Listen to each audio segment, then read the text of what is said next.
Morning news and hair oil సమర్పిస్తున్న business breakfast షోకి స్వాగతం. ఏషియన్ మార్కెట్స్లో ఒక ఫ్లాట్ ధోరణి కనిపిస్తుంది. మెజారిటీ ఆఫ్ ది మార్కెట్స్ ఫ్లాట్గా ట్రేడ్ అవుతున్నాయి. ఎస్జీఎక్స్ నిఫ్టీ మాత్రం 28 పాయింట్ల లాభాన్ని సూచిస్తుంది. 9078 మేబీ ఒక స్లైట్లీ పాజిటివ్ ఓపెనింగ్ కోసం మార్కెట్స్ సిద్ధం అవుతున్నాయి. ప్రస్తుతానికి యుఎస్ జిటర్స్, ట్రంప్ జిటర్స్ మార్కెట్స్ను కలవర పెడుతున్నాయి. సో ట్రంప్ ట్రేడ్కు ప్రస్తుతానికి బ్రేక్ పడింది. ఆయన ప్రో గ్రోత్ విధానాలు అంటే అభివృద్ధికి దారితీసే విధానాలు ఏవైతే ఆయన పాటిస్తారు అని అనుకుంటున్నారో వాటికి అవరోధాలు, అడ్డంకులు అధికమయ్యాయి. ఎందుకంటే ఆయనకి హౌస్లో కావాల్సిన మెజారిటీ లేదు. ప్రత్యేకించి ఇవాళ కీలకమైన హెల్త్ కేర్ బిల్లుకు ఓటింగ్ జరగబోతోంది. సో 216 ఓట్లు కావాలి ఆ బిల్, హెల్త్ కేర్ బిల్ కనుక పాస్ కావాలి అంటే. ప్రస్తుతానికి 136 ఓట్లు మాత్రం అనుకూలంగా ఉన్నాయి. మిగతా ఓట్లను ఆయన కూడగట్టుకోవాల్సి ఉంటుంది. సో 55 మంది ఎటు నిర్ణయించుకోలేని పరిస్థితిలో ఉంటే 46 మాత్రం పూర్తిగా ఈ హెల్త్ కేర్ బిల్ను వ్యతిరేకిస్తున్నారు. ఇందులో కొంతమంది రిపబ్లికన్స్ కూడా ఉన్నారు. సో రిపబ్లికన్స్లో వ్యతిరేకతను ఆయన ఏ విధంగా అధిగమిస్తారు? ఆయన ధోరణిలో బెదిరించి హెచ్చరికలు జారీ చేసి మద్దతు కూడగడతారా, లేకపోతే ఎలా ఉంటుంది అన్నది. ఎందుకంటే హెల్త్ కేర్ బిల్ పాస్ అయితేనే తర్వాత రిఫార్మ్స్ని ఆయన ముందుకు తీసుకెళ్ళగలుగుతారు. సో ఒకవేళ అది కనుక పాస్ చేయించుకోలేకపోతే మాత్రం తర్వాత అనుకుంటున్న ట్యాక్స్ రిఫార్మ్స్ ఏవైతే ఉన్నాయో అవన్నీ కూడా ఆలస్యం అవుతాయి. దాంతో యుఎస్లో ట్రంప్ విధానాలు అమలు చేయలేని పరిస్థితి ఉంటుంది అన్న ఒక కన్సర్న్ మార్కెట్స్లో వ్యక్తం అవుతుంది. అందుకనే 10-year బాండ్ ఈల్డ్స్ అక్కడ 2.4% పడిపోయింది. సో గతంలో ఏదైతే cell bonds, by the dollars and accumulate cheaper stocks అన్న ఒక విధానం ఏదైతే లాస్ట్ నవంబర్ నుంచి ప్రత్యేకించి కొనసాగిందో దానికి ప్రస్తుతానికి బ్రేక్ పడింది యుఎస్లో. ఇండియన్ మార్కెట్స్ అండ్ ఎమర్జింగ్ మార్కెట్స్లో కూడా కొంత ఈ పరిణామాలు కలవర పెడుతున్నాయి. దీంతో ఏషియన్ మార్కెట్స్లో ఇవాళ ఫ్లాటిష్ ట్రెండ్ కనిపిస్తోంది. బట్ మన ఎస్జీఎక్స్ నిఫ్టీ మాత్రం నిన్నటి సెల్ ఆఫ్ తర్వాత ఇవాళ కొద్దిగా బయింగ్ వస్తుంది అన్న సూచనను మనకు తెలియజేస్తుంది. బట్ అదర్వైజ్ మార్కెట్స్ కొద్దిగా వర్టికల్ లిమిట్స్ను ఫేస్ చేస్తున్నాయి. అంటే నిఫ్టీ ఇక్కడ నుంచి మనం చూసిన 9218 ఈ మధ్య వచ్చిన లాస్ట్ వీక్లో మనం చూసిన హై, అక్కడ నుంచి సుమారుగా నిన్న ఒక దశలో 9019 అంటే ఒక 200 పాయింట్లు కరెక్ట్ అయింది రీసెంట్ హైస్ నుంచి. ఈ మధ్య బాగా పెరిగిన సెక్టర్స్ ఏవైతే ఉన్నాయో ప్రత్యేకించి మెటల్స్ కౌంటర్స్లో మనం అమ్మకాలు భారీగా ఉండడం చూసాం నిన్న. Otherwise Nifty has given a good out performing return this year. ఈ ఇయర్లో ఇప్పటిదాకా మనం చూస్తే 844 పాయింట్లు పెరిగింది, ఆల్మోస్ట్ 10.3% పెరిగింది. అండ్ బ్యాంక్ నిఫ్టీ 14.5% పెరిగింది. మెటల్ ఇండెక్స్ అయితే ఇంకా ఎక్కువగా పెరగడం చూసాం, ఆల్మోస్ట్ ఒక 20% పెరిగింది. అలాగే realty index year to date చూస్తే 29% పెరిగింది. ఈ స్టాక్స్లో మేబీ ఇక్కడ కొద్దిగా ఆగే సూచనలు, కరెక్షన్ వచ్చే సూచనలు కనిపిస్తున్నాయి. ఎందుకంటే ఎఫ్ఐఐ బయింగ్ కూడా నిన్న కొంచెం తగ్గడం చూసాం. మొన్న 1663 crores వర్త్ క్యాష్ బయింగ్ వాళ్ళ దగ్గర చూస్తే నిన్న 356 crores వర్త్ స్టాక్స్ మాత్రం వాళ్ళు కొన్నారు. అండ్ మరొక ట్రెండ్ ఏంటంటే ఇండెక్స్ ఫీచర్స్ కొంటూ స్టాక్ ఫీచర్స్ అమ్ముతున్నారు. దీన్ని కూడా మనం గమనిస్తూ ఉండాలి.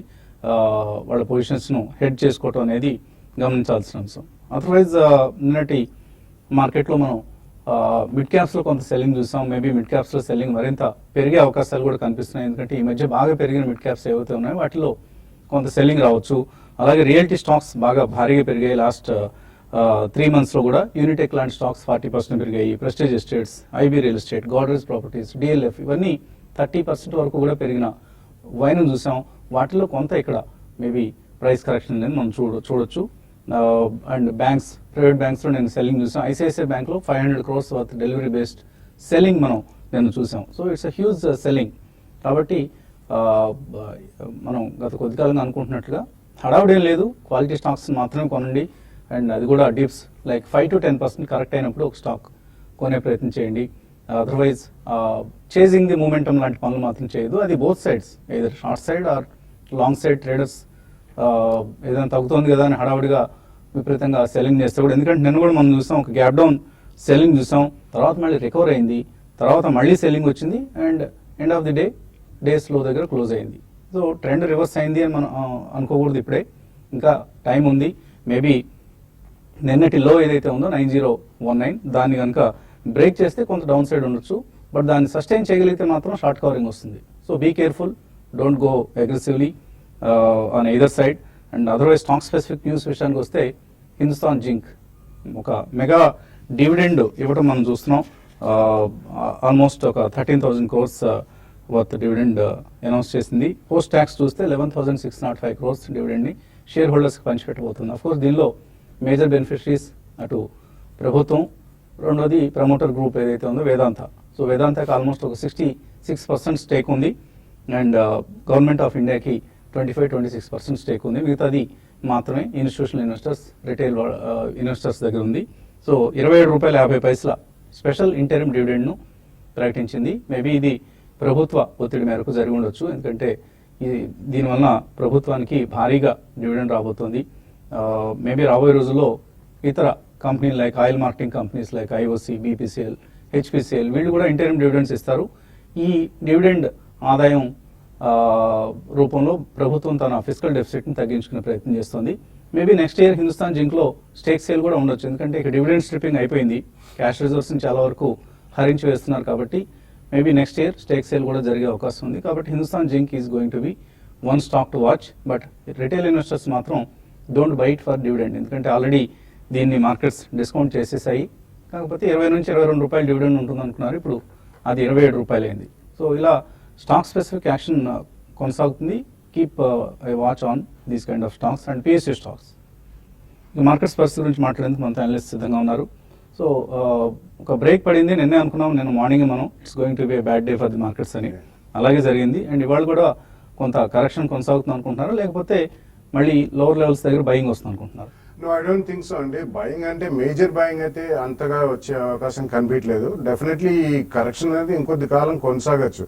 అంటే ప్రాబ్లీ ఇవాళ కొంచెం మేబీ ఈవెన్ స్టీవెన్స్ గా క్లోజ్ అవ్వచ్చు, బట్ ఓవరాల్ మనకి నెక్స్ట్ వీక్ లో కూడా కొంచెం కరెక్షన్ ఉండే అవకాశం ఉందండి. సో పాయింట్స్ వైజ్ ఎంత అవుతుంది అనేది నాకు అంతగా I cannot predict or I don't want to predict. But overall correction మాత్రం తప్పకుండా సాగుతుంది. మనకి ఎలక్షన్స్ అయిపోయినాయి, అన్ని అన్సర్టనిటీస్ అవి. ఇప్పుడు ఎక్స్టర్నల్ కొద్దిగా మనకి అంతగా కుదిపేసే న్యూస్ ఏం రాకపోయినా కానీ ఐ థింక్ నిన్న బ్రిటిష్ పార్లమెంట్ దగ్గర జరిగిన దీని మూలాన కొన్ని పాలసీస్ లో తప్పకుండా కూడా మార్పులు వస్తాయి. అండ్ యుఎస్ లో ఇది లాస్ట్ టైం ట్రంప్ ఏదైతే ఆ 7 కంట్రీస్ మీద ఇమిగ్రేషన్ బ్యాన్ అదే విధించారు. సో అటువంటివి కొద్దిగా దే విల్ ఇంటెన్సిఫై. ఈ కారణం మూలాన definitely they is going to be a small disruption. కాబట్టి మన మార్కెట్ లో ఈ కరెక్షన్ ఏదైతే మొదలైందో ఇంకొద్ది కాలం కొనసాగే అవకాశం ఉంది. పోస్ట్ 31st March రిజల్ట్స్ కొద్దిగా మళ్ళీ ఆప్టిమిజం బిల్డ్ అవుతుందండి.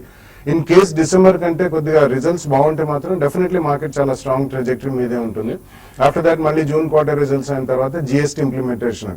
సో రాబోయే రోజుల్లో డెఫినెట్లీ కొద్దిగా మార్కెట్ స్వల్ప కరెక్షన్ తో కన్సాలిడేషన్ మోడ్ లో ఉంటుందని. But that's the best time to utilize to buy good stocks. మనం గతంలో కూడా చెప్తున్నాం, పదే చెప్తూనే ఉంటాం కానీ.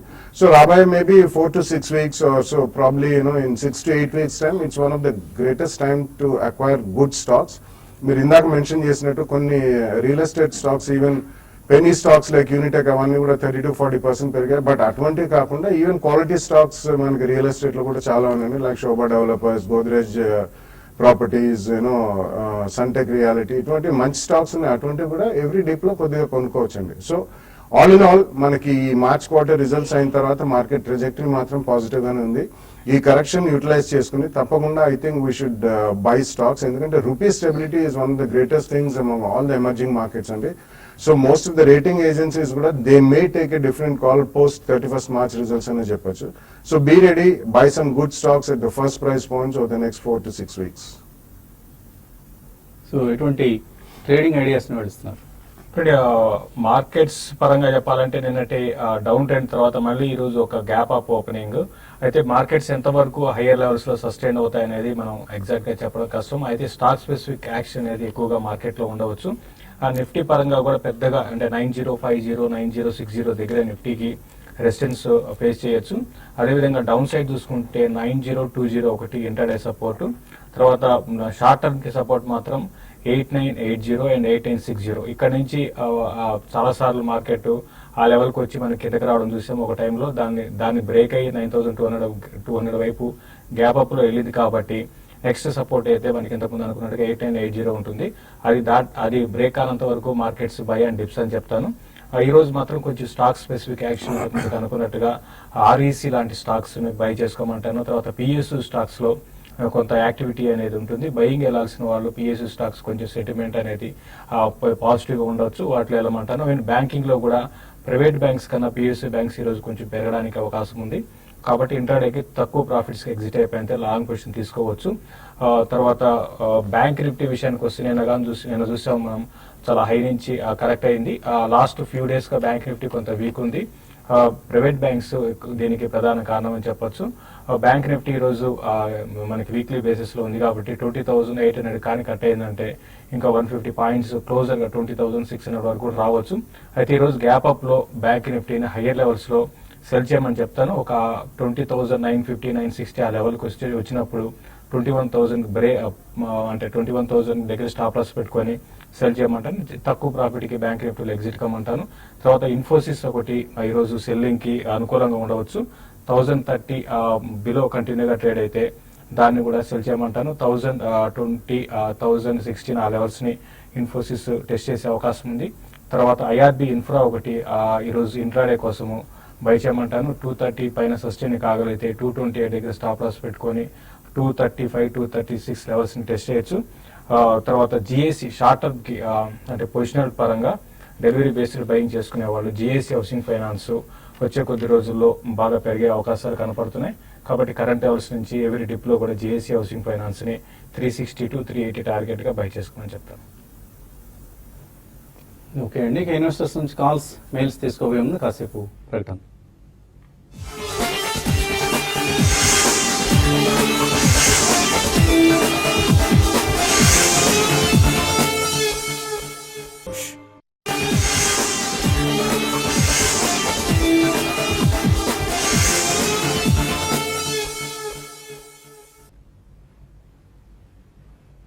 న్యూస్ అండ్ హెయిర్ ఆయిల్ సమర్పిస్తున్న బిజినెస్ బ్రేక్ఫాస్ట్ షోకి తిరిగి స్వాగతం. కాలర్స్ లైన్లో ఉన్నారు. మొదటి కాలర్ వేణుగోపాల్ బెంగళూరు నుంచి. హలో. యా సార్, నేను ఇది ఓబీసీ కొన్నాను. ఒక 2009 లో కొన్నాను 109 తో. అది హోల్డ్ చేసుకోవచ్చా లేకుంటే స్క్వేర్ ఆఫ్ చేసుకోవచ్చా అనేది ఒకటి. ఇంకొకటి ఐఎఫ్సిఐ ఉంది సార్, అది కూడా లాంగ్ టర్మ్ కొన్నాను. తర్వాత నేను ట్రేడ్ చేయలేదు, అది కూడా స్క్వేర్ ఆఫ్ చేసుకోవచ్చా అనేసి. ఈ రెండు ఏమన్నా వ్యూ ఉంది? రెండు కూడా మీరు కొన్న తర్వాత చాలా రాంగ్ డైరెక్షన్లోకి వెళ్ళిపోయాయి, ఓబీసీ అండ్ ఐఎఫ్సిఐ. రెండు స్టాక్స్ కూడా మీరు అంటే ఓకే, ఓరియంటల్ బ్యాంక్ అంటే ఓకేనండి. ఐఎఫ్సి అయితే మాత్రం ఇప్పుడు కాదు, అది ఫస్ట్ నుంచి కూడా పెద్ద ఇన్వెస్ట్మెంట్ స్టాక్ అయితే కాదు. స్పెక్యులేషన్ ఎక్కువ ఉంటుంది ఈ స్టాక్ లో.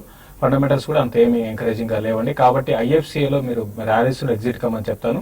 అయితే ఓరియంటల్ బ్యాంక్ ఆఫ్ కామర్స్ మీరు కొంతకాలం హోల్డ్ చేయొచ్చండి. పిఎస్యూ బ్యాంక్స్ లో కొంత వాల్యూ అనేది ఉంది. స్లోగా ఎన్పిఎస్ తగ్గించుకుంటూ ఉంటే మాత్రం రానున్న రోజుల్లో పిఎస్యూ బ్యాంక్స్ పెరగడానికి అవకాశం ఉంది. ప్లస్ మనకి కొంచెం పిఎస్యూ స్టాక్స్ లో గవర్నమెంట్ నుంచి బాగా సపోర్ట్ రావడం అనేది కొంచెం ఓవరాల్ గా పిఎస్యూ సెక్టర్ కి కొంచెం షార్ట్ టర్మ్ లో నెక్స్ట్ 5 నుంచి 6 నెలల వరకు పాజిటివ్ గా ఉండొచ్చు. కాబట్టి ఓబీసీ మీరు కొంతకాలం హోల్డ్ చేయండి, 1 year అట్లా హోల్డ్ చేయండి. క్లోజర్ గా 180 అక్కడ దాకా రావచ్చు. ఓబీసీని హోల్డ్ చేసి ఐఎఫ్సిఐని ర్యాలీస్ లో ఎగ్జిట్ కమ్మని చెప్తాను.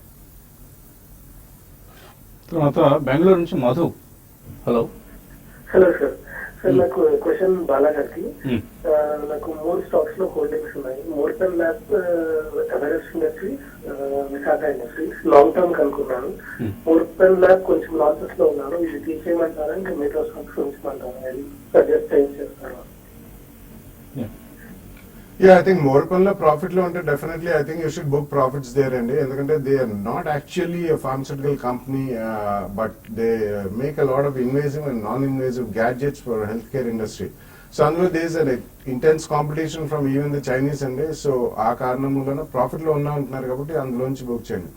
Everest Industries and Visakha Industries, both of them almost relate to the same industry andi, building and construction material లో ఉన్నారు వాళ్ళు.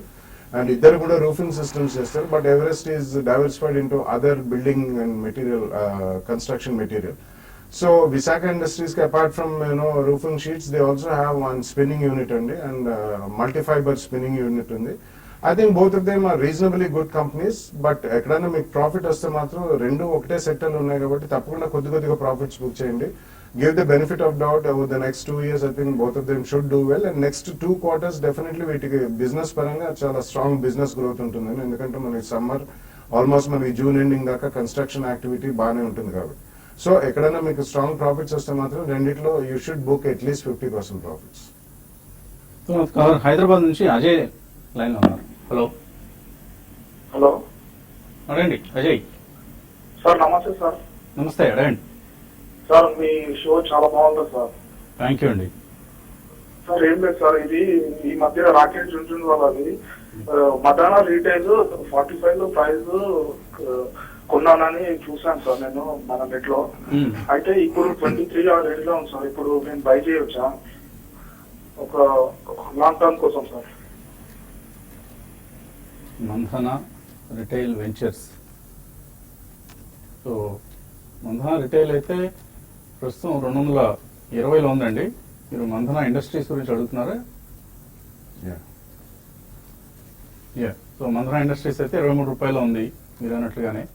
ఆ మధ్య రాకేష్ జుంజున్వాలా ట్యాగ్ ఈ రెండు స్టాక్స్ కూడా అంటుకున్న తర్వాత బాగా పెరిగాయి, మళ్ళీ తర్వాత కరెక్షన్ కూడా చూస్తున్నాం. నో యాక్చువల్లీ ఆయన అంటే అందులో there are some corporate governance issues అండి. డెఫినెట్లీ అది ఆల్మోస్ట్ అబౌట్ 200+ నుంచి చాలా స్ట్రాంగ్ సెల్లింగ్ వచ్చింది because of some corporate governance issues. So ఆ కారణం వలన ఒక పెద్ద ఇన్వెస్టర్స్ ఎవరైనా కొన్నారు కాబట్టి మనం అక్కడి నుంచి కూడా బాగా పడ్డది, మనం కొనొచ్చా? I don't think that's a good strategy అండి. ఎందుకంటే they are very big investors, వాళ్ళకి పోర్ట్ఫోలియో చాలా లార్జ్ పోర్ట్ఫోలియోస్ ఉంటాయి and this is one of their very small investments అనుకోవచ్చు.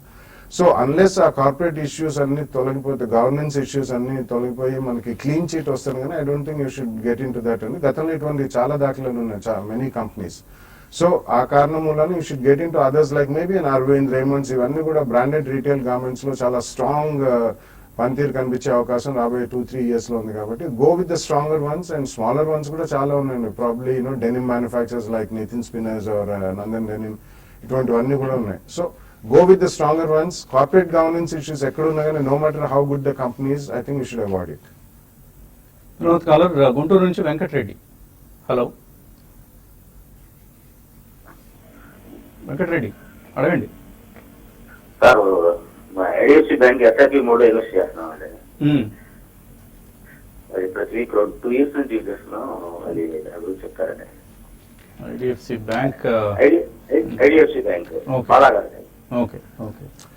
ఇది పదే పదే చాలా మంది కూడా అడుగుతున్నారండి. సో డెఫినెట్లీ ఐడిఎఫ్సి బ్యాంక్ అనేది it's a good bank and very good management and pedigree. కానీ దీని ఈక్విటీ అనేది చాలా పెద్దదండి. ఇది I think this has the largest equity among all the listed banks in India. ఈ కారణం వలన మనకి షేర్ హోల్డర్ కి వాల్యూ క్రియేషన్ కి చాలా సమయం పడుతుంది. It can take beyond 5 years also. So definitely మీరు ఎస్ఐపి ద్వారా చేస్తున్నారు కాబట్టి ఏదైనా స్పర్ట్స్ వచ్చినప్పుడు తప్పకుండా ప్రాఫిట్స్ మాత్రం బుక్ చేయండి. ఇటువంటి ఎస్ఐపి మోడ్ లో మీరు you can do in lot of other private sector banks or south India based smaller banks చేయొచ్చు. అటువంటివి ఆర్ ఎన్బిఎఫ్సిస్ చేసుకుంటే మీకు బెటర్ ప్రాఫిట్స్ ఉంటాయి. IDFC bank is a good bank, కానీ ఈక్విటీ పెద్దది కాబట్టి there is a lot of play, trading play ఉంటుంది. సో ఈ కారణం వల్ల మీకు ప్రాఫిట్స్ ఎక్కడ వచ్చినా కానీ మీరు ఒకసారి బుక్ చేయండి. యావరేజ్ చేసుకోవడానికి కొన్ని తర్వాత ఇదే మళ్ళీ పడ్డప్పుడు కొనుక్కోండి. బట్ తొందరగా మాత్రం మీకు అంత క్యాపిటల్ అప్రిసియేషన్ రాదు ఇందులో. తర్వాత కృష్ణ చలపతి అడుగుతున్నారు, 50 షేర్లు ఆయనకు డిమార్ట్ అలాట్ అయ్యాయట, బుక్ ప్రాఫిట్ అరౌండ్ 110%. ఎక్సలెంట్, చక్కగా లాభం చేస్తున్నారు. మన రికమెండేషన్ని ఫాలో అయ్యి కంగ్రాట్స్ ఫర్ దట్. తర్వాత ఆయన మ్యూజిక్ బ్రాడ్కాస్ట్ షార్ట్ టర్మ్ కోసం హోల్డ్ చేయొచ్చా కరెంట్ లెవెల్స్లో? అలాగే దివీస్ ల్యాబ్స్ కరెంట్ లెవెల్స్లో కొనుక్కోవచ్చా? అండ్ ఎస్ఎఫ్ఎల్ ఇంటర్నేషనల్ ఈ రేట్లో దీన్ని ఎలాంటి ఫైనాన్స్ టేక్ ఓవర్ చేస్తున్నట ఏం చేయొచ్చు? మ్యూజిక్ మీ గురించి అడుగుతున్నారు. Music broadcast, Divi's labs and SFL international. Short term music broadcast I can't comment అండి, ఎందుకంటే basically they are into FM radio station, but it comes from a good management. So definitely long term అయితే at least 2 years plus అయితే రాబోయే రోజుల్లో media industry is also expect to do very well, both broadcast media, audio, video and entertainment industry అని. So definitely ఒక 3 to 6 months మీరు SIP మోడ్లో చేయండి. 2 years plus view ఉంటే మాత్రం I think you should be making some good money. ఒకటేదో అడిగారని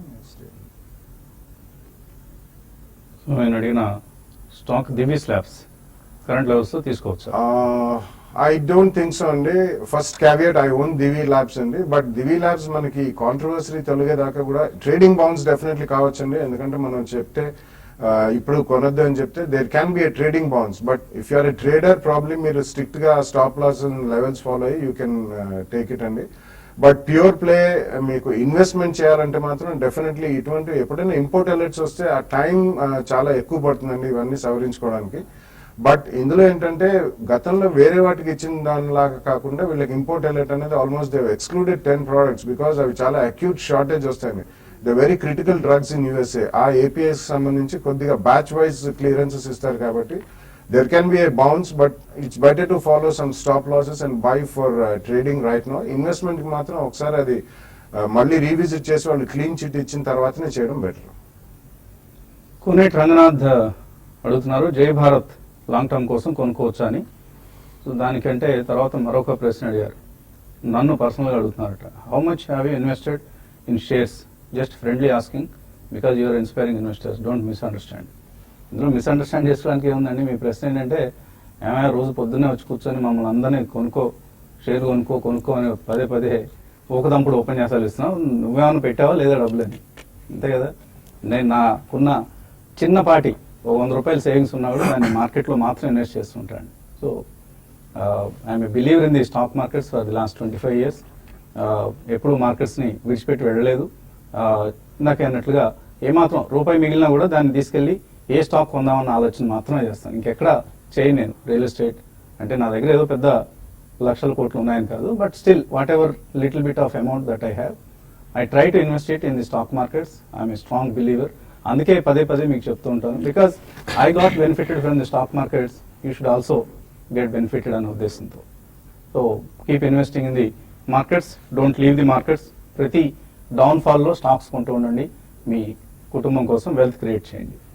on that note ఇక్కడితో కార్యక్రమాన్ని TV5లో ముగించి TV5 మనీలో కొనసాగిద్దాం. Keep watching TV5.